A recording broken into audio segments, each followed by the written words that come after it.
जनता के फैसले के पीछे क्या वजह होती है, यह जानना आसान नहीं है। हरियाणा और जम्मू कश्मीर के नतीजे एक राज्य में तो नहीं चौंकाते, लेकिन एक राज्य में सरप्राइजिंग तो लगते ही हैं। एक तरफ वादी में जनता ने जमकर वोटिंग की और लोकतंत्र पर अपना भरोसा मुहरबंद किया। दूसरी तरफ जहां लग रहा था कि कांग्रेस क्लीन स्वीप करेगी, एग्जिट पोल भी यही कह रहे थे, पर जब बारी एग्जैक्ट पोल की आई तो बाजी पूरी तरह पलट गई। आप देखेंगे कि बीजेपी ने हरियाणा में अब तक का सबसे बेहतरीन प्रदर्शन किया है। यहां सारे के सारे एनालिसिस ध्वस्त हुए हैं। आज पंचतंत्र में इसी पर बात करेंगे। स्वागत है आप सभी का। आपके साथ मैं हूं स्वप्निल। देखिए, अभी फिलहाल 48 सीटों पर बीजेपी को बढ़त है। इनमें से कई तो जीत चुकी है और जहां रुझानों में आगे चल रही है उसको मिलाकर 48 तक ये आंकड़ा जाता नजर आ रहा है, जो कि 50 के आसपास भी पहुंच सकता है, जिस तरह से ट्रेंड रहा है रुझान का हरियाणा में। इधर कांग्रेस ने भी प्रदर्शन ठीक किया है, लेकिन हाथ तो आया मुंह न लगा वाली स्थिति आप इसे कह लीजिए। लगभग ये तय माना जा रहा था कि कांग्रेस इन चुनावों में जीत कर आएगी। भाई सीएम कौन बनेगा, इस पर तो झगड़े पहले ही शुरू हो चुके थे, लेकिन यही बताता है कि शायद कांग्रेस को ओवर कॉन्फिडेंस भारी पड़ा। जम्मू कश्मीर की भी बात कर लें तो कुछ इसी तरह की स्थितियां नजर आती हैं। बीजेपी ने जम्मू और कश्मीर में कुल मिलाकर 29 सीटों पर बढ़त बनाई हुई है, या तो इनमें से कई इनके खाते में जा भी चुकी है। वहीं नेशनल कॉन्फ्रेंस और कांग्रेस गठबंधन ने क्लियर मेजॉरिटी यहां पर हासिल कर ली है। क्या मुद्दे थे जम्मू कश्मीर में? तो नेशनल कॉन्फ्रेंस, कांग्रेस, पीडीपी लगातार भाजपा की नीतियों के खिलाफ कह रही थी। जम्मू कश्मीर के पूर्ण राज्य का दर्जा चले जाने का मुद्दा था, बेरोजगारी का मुद्दा था, 10 सालों से जम्मू कश्मीर की उपेक्षा का मुद्दा, 370 के खिलाफ आक्रोश और राज्यपाल की शक्तियां। वहीं भाजपा कांग्रेस और नेशनल कॉन्फ्रेंस के पाकिस्तान से संबंध स्थापित कर रही थी। अब्दुल्ला और कांग्रेस का परिवारवाद निशाने पर था। कांग्रेस नेशनल कॉन्फ्रेंस के लोगों से झूठे वादे कर रहे हैं, यह कहा जा रहा था। तो साफ तो यह समझ में आता है जम्मू कश्मीर में जिस तरह के नतीजे हैं उसे देखकर कि यहां पॉकेट्स में ही मुद्दे चले हैं और पॉकेट्स में ही वोटिंग हुई है। यानी घाटी के मुद्दे अलग रहे, वादी के अलग। जम्मू में कुछ और ही वर्क कर गया है, शायद ऐसा नजर आ रहा है। मोटे तौर पर देखें तो कांग्रेस और नेशनल कॉन्फ्रेंस की जीत में उनकी कुछ बातों का योगदान माना जा सकता है, खासकर स्मार्ट इलेक्शन स्ट्रेटजी। और जो गठबंधन रही उसमें से कांग्रेस गठबंधन की धुरी पर के तौर पर निकलकर सामने आई है, जिसका मतलब यह है कि सीटों का सही तरीके से बंटवारा हुआ। नहीं तो अमूमन गठबंधन में ये एक पेच फंसता है। एक दूसरे को अपने वोट्स ट्रांसफर करवाने में भी काफ़ी हद तक सफलता मिली है, ये आंकड़े इसकी गवाही देते हैं। विनिंग कैंडिडेट का चयन स्मार्टली किया गया। ये सभी फैक्टर्स मिलकर काम किए जिससे भाजपा से जीतने की रेसिपी बनाई गई। हो सकता है आगे भी इसी फॉर्मूले को रेप्लिकेट करने की कोशिश हो।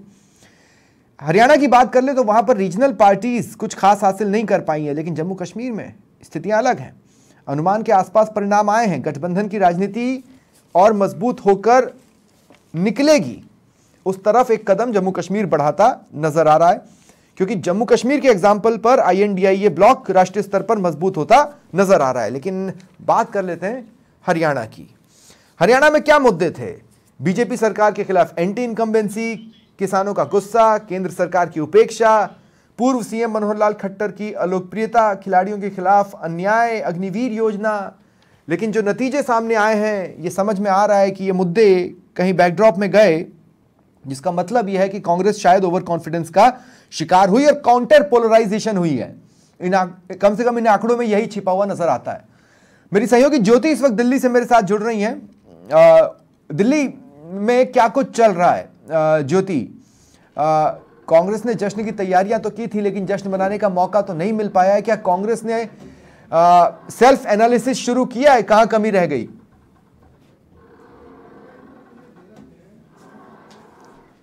देखिए, कांग्रेस सबसे पहले जश्न की तैयारी जरूर की थी, हालांकि जश्न नहीं बना पाई। यहाँ तक कि जो ऑर्डर दिए गए और जो ढोल लगाने वालों को बुलाया गया था उनको वापस भी भेजा गया था। देखिए, अब बात करें कि हार किस वजह से हुई है।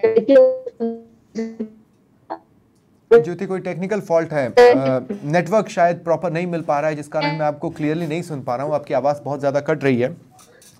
पीसीआर से मैं कहूँगा एक बार ज्योति से मुझे रिकनेक्ट करें, नेटवर्क की शायद कोई दिक्कत है जिस वजह से ऐसा हो रहा है। बहरहाल देखिए, जो बात मैं आपको कह रहा था, काउंटर पोलराइजेशन हुआ इन आंकड़ों में, मोटे तौर पर ये तो नजर आ रहा है। तो क्या कांग्रेस इस कॉन्फिडेंस का शिकार हो गई थी कि जो जाट कम्युनिटी है वो तो बीजेपी के खिलाफ जाएगी ही, एकजुट हो जाएगी और कांग्रेस को वोट करेगी? क्योंकि बीते दिनों की बात करें तो जो कृषि कानून आए थे उनके खिलाफ किसानों का गुस्सा था, पहलवानों का आंदोलन था, और ये भी कहा जा रहा था कि पिछली 2 सरकारों में जाटों की उपेक्षा है, इस वजह से शायद जाट बीजेपी के खिलाफ हैं। लेकिन शायद कांग्रेस ये भांप नहीं पाई, समय रहते नहीं भांप पाई कि बीजेपी ने पिछली 2 सरकारें इसी कम्युनिटी के खिलाफ, जो कम्युनिटियां रही हैं उन्हें एकजुट करके बनाई थी, और इस बार भी मानो वही हुआ है। जैसे ही जो इस कम्युनिटी से नहीं आते हैं उन कास्ट वालों को जब ये एहसास हुआ कि वो पोलराइज हो रहे हैं, तो गैर जाट कम्युनिटी काउंटर पोलराइज हो गई, मोटे तौर पर ऐसा दिखता है। और सबसे बड़ी बात यह है कि जेजेपी, इनेलो जैसी पार्टियां चूंकि मैदान में थी, तो जाहिर तौर पर जाट वोट वहां पर किसी न किसी तरह से तो बटाई होगा। मेरे सहयोगी अधिराज सिंह नरूका भी मेरे साथ जुड़ रहे हैं। अधिराज, क्या काउंटर पोलराइजेशन और जाट कम्युनिटी का पोलराइजेशन का रीजनल पार्टीज में बढ़ जाना इन आंकड़ों में छिपा नजर आता है? देखिए, ये जो पूरा हरियाणा का चुनाव हुआ, ये काफ़ी महत्वपूर्ण चुनाव था, पूरे देश की जनता की नज़र थी। 2024 का लोकसभा चुनाव हुआ, बीजेपी को बड़ा नुकसान हुआ, और उसके बाद में ये पहला चुनाव था, इसलिए जनता की नज़र थी कि क्या वास्तव में बीजेपी का ग्राफ गिर रहा है या किस तरीके से, क्योंकि लोकसभा चुनाव में बीजेपी का ग्राफ गिरा। अब हरियाणा, किस तरीके से हरियाणा में जो चुनाव परिणाम आया, बीजेपी अपनी एक दावा जरूर कर रही थी, लेकिन जो राजनीतिक पंडित थे वो इस बात को मानने को तैयार नहीं थे कि वहां पर बीजेपी तीसरी बार सरकार बनाएगी, हैट्रिक बनेगी, और चांस नहीं लग रहे थे, चांस नहीं लग रहे थे। हाँ। लेकिन मैं सबसे पहले हरियाणा पे जाऊं उससे पहले इस जो चांस लगने वाली बात है, इसका जवाब मैं आपको देना चाहूंगा कि बीजेपी ने एक बार फिर ये साबित किया है कि जब जब इस तरीके की चुनौती मिलती है, उस चुनौती में बीजेपी कहीं ना कहीं सफल होती है। 3 उदाहरण मैं आपको दूंगा। सबसे ज्यादा एंटी इनकम्बेंसी गुजरात को देखने को मिली पिछले चुनाव में, कि वहां पर लगातार 20 साल से बीजेपी की सरकार थी, और इतनी ज्यादा एंटी इनकम्बेंसी कि अब वहां पर बीजेपी वापसी नहीं कर सकती। फिर उस चुनौती को किस तरीके से बीजेपी के रणनीति को हटाया, भूपेंद्र पटेल को सीएम पूरी सरकार को रातों रात बदला, सरकार को रातों रात बदला। और जब सबसे ज्यादा एंटी इनकम्बेंसी थी, तमाम राजनीतिक पंडित ये कह रहे थे कि बहुत ज्यादा एंटी इनकम्बेंसी है, उस एंटी इनकम्बेंसी में बीजेपी रिकॉर्ड बनाती है, अब तक की सबसे ज्यादा सीटें जीत कर आती है। फिर ये कहा जाता है कि छत्तीसगढ़ में बीजेपी की स्थिति बहुत ज्यादा खराब है, बीजेपी के कई नेता भी मानते थे, लेकिन रणनीतिकार फिर उस तरीके की रणनीति बनाते हैं और छत्तीसगढ़ में सबसे ज्यादा सीटें आती है जब 3 राज्यों के चुनाव होते हैं। यही फिर एक बार हरियाणा में साबित हुआ। 10 साल से सरकार में थी और बहुत ज्यादा एंटी इनकम्बेंसी थी, सीएम बदला गया और फिर रणनीति बदली गई कि अब यहां पर किस तरीके से चुनाव होगा। हालांकि रणनीति वही थी। रणनीति पर चलने के लिए खट्टर को लगभग दूरी रखा गया, प्रचार दिखने भी नहीं दिया गया कि कहीं दिख भी मत जाना। जी, और फिर हुआ ये कि बीजेपी इतनी एंटी इनकम्बेंसी थी कि अब तक बीजेपी ने उसमें रिकॉर्ड तोड़ दिया। रिकॉर्ड कैसे तोड़े? 2014 में 47 सीट जीतकर आई थी, 2019 में 40 सीट जीतकर आई, और 24 में भी शायद जो आंकड़े चल रहे हैं रुझानों में 49 के आसपास, मतलब सबसे बेहतरीन प्रदर्शन करने वाली है। तो ये बीजेपी ने साबित कर दिया कि जब जब चुनौती आएगी, बीजेपी चुनौती को किस तरीके से लेती है और चुनौती को एक कह सकते हैं चुनौती को स्वीकार करने वाली पार्टी है। उसके रणनीति का अगर एंटी इनकम्बेंसी है तो क्या वो इस हद तक गायब हो जाए, क्या इस हद तक गायब हो जाए कि आप पिछला रिकॉर्ड बेहतर कर जाएं? मतलब आप अपने सबसे बेस्ट परफॉर्मेंस कर रहे हो हरियाणा में, इसका कोई तो लॉजिक होना चाहिए ना। जी, तो ये बीजेपी ने हरियाणा में करके दिखाया। अब कांग्रेस से गलती कहां हुई? कांग्रेस से गलती ये हुई कि जाटलैंड में सिर्फ और सिर्फ जाटों पे फोकस किया गया। सीधे तौर पर कांग्रेस वहां जाटों से बाहर निकल ही नहीं पाई, और बीजेपी के रणनीतिकारों ने एक मैसेज दिया था, वो शायद कांग्रेस के समझ में नहीं आया। वहां पर जब खट्टर को हटाकर नायब सिंह सैनी को बनाया, मूल ओबीसी को बनाया, देखिए वहां पर 25% आबादी जाटों की है, लेकिन 30% आबादी गैर जो जाट ओबीसी है वो आबादी थी। उसको साधने का काम किया, ओबीसी वहां पर साइलेंट रही। ये जो पूरा बेल्ट अपना अहिरवाल क्षेत्र है, ये यादव और जहां बीजेपी जो पॉलिटिक्स करती है जाट वर्सेस अदर, जहां भी जिस जाति का बाहुल्य होता है और बीजेपी उसके विपरीत चलती है, चाहे वो बिहार हो, यूपी हो, चाहे हरियाणा हो, वो कहीं ना कहीं उस पर मुहर लगी और बीजेपी अपनी उस धारा में काम करती रही, पूरी ओबीसी लामबंद रही। और जो बीजेपी का परंपरागत वोट बैंक है, पंजाबी है, वैश्य है, ब्राह्मण है, राजपूत है, और सबसे बड़ी बात एससी पर जितना फोकस करना चाहिए था वो फोकस कांग्रेस नहीं कर पाई। लोकसभा चुनाव में जिस तरीके से मुद्दा बनाया गया आरक्षण और संविधान, मैं आ रहा हूं मैं राहुल गांधी की छवि से जोड़कर इस सवाल पे आऊंगा, लेकिन उससे पहले एक बार ज्योति को भी मैं शामिल करना चाहता हूं। ज्योति, सबसे बड़ा स्टेटमेंट जो आज दिल्ली से आया है वो आया अरविंद केजरीवाल का कांग्रेस को लेकर। भाई आप ही मिलकर गठबंधन नहीं बना पाए, जबकि लोकसभा चुनाव में INDIA के तौर पर आप साथ चले हैं, जिससे ये कमी उजागर होती है कि कांग्रेस गठबंधन फ्रेंडली नहीं है, जिससे ये लगता है कि कांग्रेस को गठबंधन में चलना नहीं आता या गठबंधन की राजनीति समझ नहीं आती।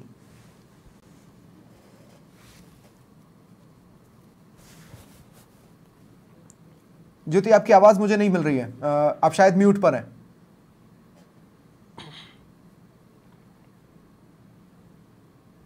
नहीं ज्योति, एक बार कुछ बोलिए, शायद मैं सुन पाऊं। नहीं, ज्योति की आवाज मुझे नहीं मिल रही है। पीसीआर, एक बार फिर आप मुझे उनसे कनेक्ट करने की कोशिश करें। तब तक अधिराज, मैं एक बात कह रहा हूं। अच्छा ज्योति, सुन पा रही हैं आप मुझे? बिल्कुल सबने, मैं आपको सुन पा रही हूं। ठीक है ज्योति, सवाल आपने सुन लिया था, बोले। बिल्कुल स्वप्निल, देखिए अगर हम इंडी गठबंधन की बात करते हैं तो देखिए इसमें सबसे पहले कांग्रेस और दूसरी तरफ आम आदमी पार्टी की बात करें तो देखिए कई बार, ये सिर्फ पहली बार नहीं है, इससे पहले भी कई बार देखा गया है कि आपस में ही जो अलग अलग पार्टियों का जो अलायंस बना हुआ है, इंडिया अलायंस, इनकी कई बार बनती हुई नहीं दिखाई देती है। और इसका देखिए एग्जाम्पल आज फिर एक बार आम आदमी पार्टी की तरफ से देखने को मिल गया है। तो देखिए ये वक्त की तस्वीर है, इससे पहले भी हमने कई बार देखा है, फिर चाहे वो ममता बनर्जी के साथ की बात हो, जो तालमेल है देखिए वो नहीं बैठा पाते हैं। और अब कुछ दिन पहले ही देखिए कांग्रेस पार्टी ने भी ऐलान कर दिया था कि दिल्ली में जो विधानसभा चुनाव होगा उसमें आम आदमी पार्टी के साथ मिलकर चुनाव नहीं लड़ेंगे। और आम आदमी पार्टी हरियाणा में भी देखिए ये देखने को मिला। तो आम आदमी पार्टी जैसे महाराष्ट्र में वो महाविकास अघाड़ी करके एक यूनिट बनाने की कोशिश हुई, हरियाणा में नहीं हुई, जो ये बताता है कि कांग्रेस शायद ओवर कॉन्फिडेंस का शिकार हो गई। उन्हें कोशिश करनी चाहिए थी बसपा को साथ लाने की, किसी तरह से आम आदमी पार्टी को मना लेने की, क्योंकि ये पार्टियां उसी वोट बैंक को कैटर करती हैं जो लगभग कांग्रेस का वोट बैंक माना जाता है। तो अगर इन लोगों के पास या इन राजनीतिक दलों के जो टिकट वाले चेहरे हैं उनके पास कोई वोट जा रहा है तो वो कांग्रेस के ही खाते से कट रहा है। ये बात नहीं भांप पाना और गठबंधन को नहीं अपना पाना हरियाणा में भारी पड़ गया। बिल्कुल, देखिए स्वप्निल, गठबंधन को नहीं अपनाना और दूसरी तरफ ओवर कॉन्फिडेंस का जो शिकार है वो कांग्रेस हुई है हरियाणा में। यहाँ पर देखिए पूरी तरीके से भूपेंद्र सिंह हुड्डा पर भरोसा करना, साथ ही साथ कांग्रेस के शीर्ष नेतृत्व की बात करें तो उन्होंने भी पूरा जो विश्वास था वो भूपेंद्र सिंह हुड्डा पर जताया। और भूपेंद्र सिंह हुड्डा का जो विश्वास था वो पूरी जाट कम्युनिटी पर था। लेकिन कहीं ना कहीं कांग्रेस इस बात को भूल गई कि हरियाणा में सिर्फ जाट कम्युनिटी की नहीं रहती है, अदर कास्ट के लोग भी वहां पर रहते हैं। अगर हम देखिए कास्ट इक्वेशन की बात करें तो वो सही तरीके से फॉर्मूला जो है फिट नहीं बैठ पाया। देखिए 20% जो है वहां पर बात करें और अलग अलग परसेंटेज की अगर हम बात करें तो ओबीसी भी है, एससी भी है, एसटी भी है और 7% वहां पे मुस्लिम भी है। तो देखिए अलग अलग लोग वहां पर, अलग अलग कम्युनिटी के लोग रहते हैं, तो ऐसे में सभी को साधना चाहिए था। लेकिन ओवर कॉन्फिडेंस की शिकार क्योंकि कांग्रेस हुई और उसकी वजह से जीता हुआ हरियाणा हार चुकी है कांग्रेस। और इसकी जिम्मेदारी कौन लेगा? अभी तक देखिए जिम्मेदारी कौन लेगा? भूपेंद्र सिंह हुड्डा की रैली, अधिराज अगर आपको याद हो कि राहुल गांधी हमारा चेहरा है, तो ये जो भी नतीजे हैं वो कायदे से राहुल गांधी के खाते में जाना चाहिए। अच्छा, मैं ये इसलिए भी कह रहा हूं क्योंकि लोकसभा चुनावों में खुद को एक दलित नेता के तौर पर भी बनाने की कोशिश राहुल गांधी ने की या कांग्रेस ने राहुल गांधी से करवाई। अब यहां पर क्या है कि आप दलित वोट भी उतना अट्रैक्ट नहीं कर पाए। बसपा ने भी अपना एग्जिस्टेंस दिखा दिया। चंद्रशेखर के साथ अगर जुड़ने की कोशिश राहुल गांधी करते, ऐसा मुझे लगता है, तो शायद कुछ पॉकेट्स में उसको मजबूत किया जा सकता था। लेकिन बात वही है कि आप गठबंधन मौजूदा राजनीति की जरूरत है, इस बात को समझ नहीं पा रहा है, जबकि बीजेपी समझती है। बीजेपी समझ रही है गठबंधन की जहां जहां जरूरत है, और उसकी प्लानिंग वो कोई चुनाव आने पर नहीं करते हैं, वो काफी पहले से ग्राउंड वर्क रखना चालू कर देते हैं। निश्चित तौर पर इस पूरे हरियाणा के चुनाव में देखा जाए तो कांग्रेस के रणनीतिकारों की चूक है। रणनीतिकारों की चूक इसलिए है कि जब चुनाव चल रहा है, चुनाव के दौरान ही बार बार खबरें आ रही है कि शैलजा कुमारी शैलजा जो है वो नाराज है और बहुत देरी कर देते हैं। आप देरी करके आप मंच पे आकर एक बार जरूर हाथ मिलवाते हैं, लेकिन वो सफिशिएंट नहीं है। जनता समझती है, उसके लिए बहुत कुछ करना पड़ता है, बहुत पहले मैसेज देना होता है। आप जब वोटिंग से 5-10 दिन पहले आप इस तरीके से हाथ मिलवाते हैं, वो सफिशिएंट नहीं है, वो जनता समझती है। तो वो काफी देरी हुई। और राहुल गांधी की जहां तक बात की आपने कहा कि क्योंकि वहां पर मुख्यमंत्री का चेहरा घोषित नहीं किया था, हालांकि ये तय है कि भूपेंद्र हुड्डा के हाथ में वहां पर कमान थी, सब कुछ भूपेंद्र हुड्डा के अनुसार ही वहां पर सब कुछ हो रहा था। लेकिन अगर वहां पर चुनाव में सीएम का चेहरा घोषित नहीं किया जाता है तो निश्चित तौर पर राहुल गांधी बड़ा फेस था, राहुल गांधी के नेतृत्व में चुनाव लड़ा जा रहा था, तो दिल्ली आलाकमान की भी सीधे तौर पर जिम्मेदारी इसमें राहुल गांधी की भी है और भूपेंद्र हुड्डा की भी है। लेकिन सबसे बड़ी बात यह है कि जो बार बार ये कहा जा रहा है कि हरियाणा में किस तरीके से ये पूरा चुनाव निकला, और कॉन्फिडेंस सबसे बड़ी वजह है, और रणनीतिकार उस तरीके से आपने सीखा नहीं। आप देखो छत्तीसगढ़ में भी आप ओवर कॉन्फिडेंस का ही शिकार हुए, मध्य प्रदेश में कमलनाथ को लेकर आप ओवर कॉन्फिडेंस का शिकार हुए। ये जो 70+ वाले जो नेता हैं ये बेसिकली अड़ जाते हैं चुनावों के टाइम पर, या अपनी रणनीति को ही मनवाने के पीछे पड़ जाते हैं। क्या ये बात पार्टी भांप नहीं पा रही है, या जो पार्टी के रणनीतिकार है वो भांप नहीं पा रहे हैं? ये 70+ बहुत खतरनाक आंकड़ा बना हुआ है कांग्रेस के लिए लगातार। देखिए, ये बात सही है कि लोकसभा चुनाव के बाद में राहुल गांधी में एक अलग कॉन्फिडेंस देखने को मिला, कांग्रेस पार्टी में भी एक अलग आत्मविश्वास देखने को मिला, राहुल गांधी एक नेता बनकर उभरे। लेकिन अभी भी डिसीजन मेकर वो नहीं है, वो निर्णय नहीं ले पा रहे हैं। अभी बीजेपी में देखिए आप, अनिल विज एक ऐसा तेज तर्रार चेहरा, मंत्री पद से हटा दिया, वो डिसीजन लेने की क्षमता है उनमें। सीएम को आपने हटा दिया, कई राज्यों में इस तरीके से पूरे बड़े कद्दावर नेताओं को, नितिन पटेल जैसे डिप्टी सीएम को वहां से फ्री कर दिया। वो क्षमता है, वो निर्णय कांग्रेस में नहीं है, वो निर्णय नहीं ले पाती है, नाराजगी चल रही है, समझ में नहीं आ रहा कि क्या किया जाए। एक फॉर्मूला है, दौरान सीएम कौन बनेगा फाइट में लग गए, इसने भी शायद पॉजिटिव मैसेज नहीं दिया है। जी, सिर्फ हाथ मिलवाने से काम नहीं चलता। देखिए, रणनीति के साथ फैसले लेने होते हैं। अब तक जहां भी कांग्रेस में डिस्प्यूट था, राहुल गांधी ने एक काम किया, रैली में आते हैं, हाथ मिलवा देते हैं और चलो भाई, इतना सफिशिएंट नहीं है। डिसीजन लेने पड़ते हैं, फैसले करने पड़ते हैं, वो फैसले कांग्रेस नहीं ले पाती है, डरती है, उसका नुकसान कांग्रेस को यहां पर होता है। अब जम्मू कश्मीर की तरफ थोड़ा सा शिफ्ट करते हैं। मैं ज्योति आपके पास इस सवाल के साथ आ रहा हूं। मैं ये पूछना चाह रहा हूं, मुझे सच में समझ में नहीं आया जब मैंने वो तस्वीरें देखी कि कांग्रेस के मुख्यालय से पहले तो ढोल बजाने वाले को बुलवाया गया, फिर उसको बोला गया कि भाई अब ढोल बजाने की स्थिति नहीं है, तुम ये तुम्हारे आज की दिहाड़ी लो और चले जाओ, आगे किसी चुनाव में बुला लेंगे। आप जम्मू कश्मीर को सेलिब्रेट क्यों नहीं करना चाहते थे, जबकि इंडियन पर्सपेक्टिव में, इंडिया की पॉलिटिक्स में एक बड़ा मैसेज जम्मू कश्मीर के थ्रू देने के लिए आप तैयार खड़े हैं। इसके बावजूद आप जम्मू कश्मीर को सेलिब्रेट करते नजर नहीं आए। इसका मतलब है आपने खुद ही हरियाणा में अपनी हार को इतना बड़ा बना दिया कि किसी और जगह की सक्सेस को अब आप झूठे मुंह भी अपने फेवर में नहीं ले सकते। बिल्कुल स्वप्निल, देखिए ये बात सच है कि कांग्रेस हेडक्वार्टर में सुबह 6 बजे से लेकर करीब 10 बजे तक जो है, देखिए ढोल नगाड़े वालों को, बैंड बजाने वालों को बुलाया गया था और बज भी रहे थे, और आतिशबाजी भी पटाखों की देखी गई थी। ये बात पूरी तरीके से सच है, मैं खुद वहां पर थी।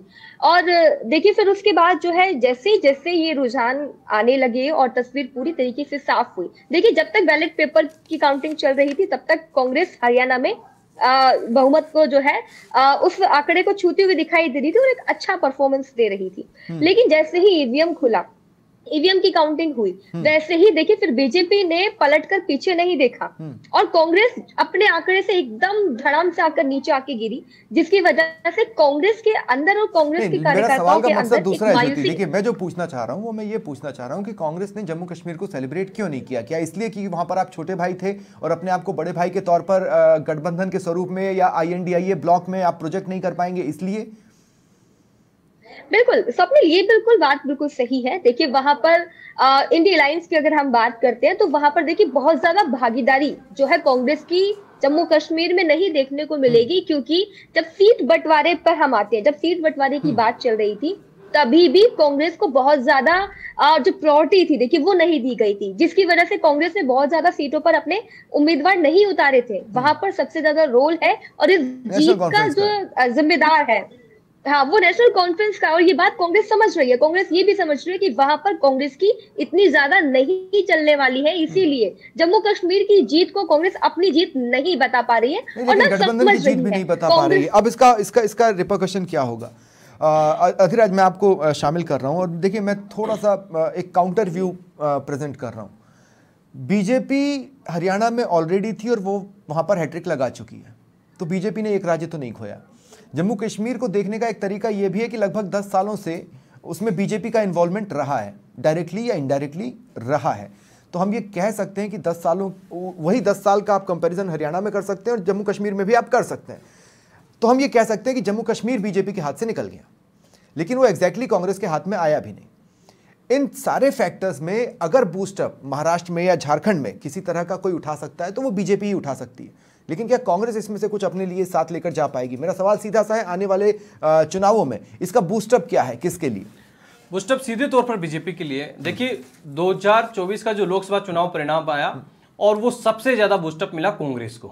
कांग्रेस ने जिस तरीके से जीत हासिल की, एक तरफ 400 का नारा था, 400 पार का, और आप बहुमत तक नहीं पहुंचे, सीधे तौर पर वो तस्वीरें जब निकल कर आई बीजेपी नेताओं की तो वो कहीं ना कहीं मायूस करने वाली चेहरे थे और कार्यकर्ता भी मायूस हुए और एक निराशा पिछले 6 महीने से ये बीजेपी के कार्यकर्ताओं में देखने को मिल रही थी कि कहीं ना कहीं वो जो लहर थी, वो जो क्रेज था, वो डाउन हुआ है। तो निश्चित तौर पर बूस्टअप बीजेपी को मिलेगा, बीजेपी के कार्यकर्ताओं को मिलेगा और कांग्रेस के लोगों को ये उम्मीद थी कि अब हमारी वापसी होगी, क्योंकि सबसे बड़ा जो पॉपुलर लीडर था मोदी, उसी को हमने कहीं ना कहीं फाइट दी है और उनके सामने हमने एक अच्छा चुनाव लड़ा और कहीं ना कहीं अब हम उस परिस्थिति में, उस स्थिति में लौटकर वापस आ रहे हैं। तेलंगाना उनके पास था, उनके पास कर्नाटक था, हिमाचल था और लग रहा था कि हरियाणा भी जुड़ जाएगा। 1-2 राज्यों में गठबंधन की सरकार है, तो निश्चित तौर पर बूस्टअप बीजेपी को मिलेगा और कहीं ना कहीं कांग्रेस के कार्यकर्ता एक बार फिर मायूस होंगे, क्योंकि सबसे मजबूत स्टेट था, बड़े मूवमेंट वहां पर हुए, किसान आंदोलन, पहलवानों का मामला हो, इन सब चीजों के बावजूद अगर ये इतना बड़ा प्रयोग उनके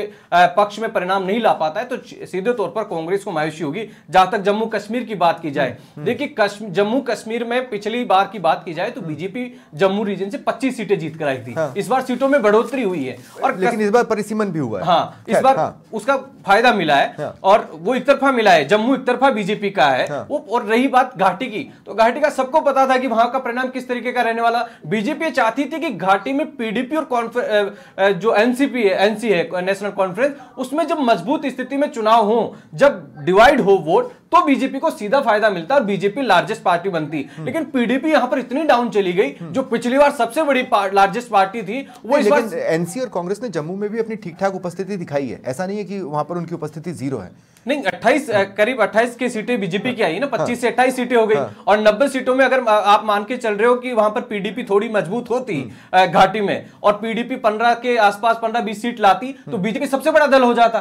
तो बीजेपी को बीजेपी जो उम्मीद कर रही थी ध्रुवीकरण की, तो बीजेपी सेटिस्फाई कैसे है? ये सेटिस्फैक्टरी आंकड़ा है ही नहीं। जब 10 सालों से आप ही वहां पर डायरेक्टली इनडायरेक्टली इन्वॉल्व होते हैं, उनके लिए सेटिस्फैक्टरी आंकड़ा कैसे हो सकता है? देखिए बीजेपी, आप समझिए, जम्मू कश्मीर की स्थिति को आप बिल्कुल अलग ले जाइए। कश्मीर में बीजेपी के पार्षद भी नहीं चुने जाते हैं ना, और वो जम्मू की बदौलत वहां पर सरकार में रही, डिप्टी सीएम रहे, निर्मल सिंह डिप्टी सीएम रहे और अब भी जम्मू से उम्मीद थी, वो जम्मू ने पूरी की। इस बार थोड़ा सा कयास था कि वहां पर 3 दल चुनाव लड़ रहे थे, तो अगर वहां पर पीडीपी थोड़ी मजबूत हो जाती तो बीजेपी लार्जेस्ट पार्टी बनकर कहीं ना कहीं सरकार बनाने का दावा पेश करती, गवर्नर उनका रहता और फिर आगे वो किस तरीके से किसका समर्थन लेते या नहीं लेते आगे की उम्मीद थी। लेकिन बीजेपी को नॉमिनेटेड एमएलएज भी एक्शन में आते और सारी चीजें थी। बीजेपी को उम्मीद थी कि हम लार्जेस्ट पार्टी बनकर निकलेंगे, लेकिन पीडीपी बहुत ज्यादा कमजोर हो गई, इस वजह से बीजेपी वहां पर सबसे बड़ा दल नहीं बन पाई। ठीक है, बहुत बहुत शुक्रिया ज्योति और अधिराज दोनों का मेरे साथ जुड़ने के लिए। फिलहाल इतना ही, नमस्कार।